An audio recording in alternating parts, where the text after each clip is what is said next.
weren't there this morning. Those boys need our protection, and I promised Catherine I would keep them safe. We should keep them here with us. And teach them to be constantly afraid. Always on the lookout for the next attack. I won't have them grow up to fear their own shadows. At least they'll have a chance of a normal childhood. Normal? At court?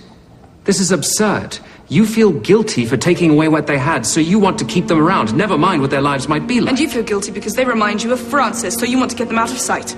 I play Sebastian, who's the sort of imagined, not a real historical figure, but he's somebody who might have existed and maybe slipped through the cracks of history. He's King Henry's eldest son and his bastard son with his favorite mistress, Diane de Poitiers. And he's not in line for the French throne. That honor belongs to his younger brother, Francis, who's the legitimate son with Queen Catherine. How is this your decision? I am the queen who's going to give your father the legacy of conquering England. Who do you think he's going to side with? Very well. I'll go double the guard around the boys. Unless that means I don't love them enough. They grew up together, but then Mary was taken away to a convent for a while, and then she returns a woman grown, and her and Francis have been engaged.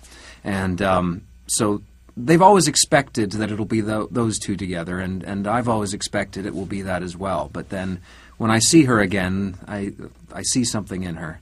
And Bash and, as we call him, and Mary share a moment. And from that point, he's got these feelings for her, and he just has to suppress them because she belongs to his brother. But he's also kind of a bit of a cheeky bastard. So, you know, if Francis leaves the door open, he's maybe just going to walk through it. Stop being so flippant.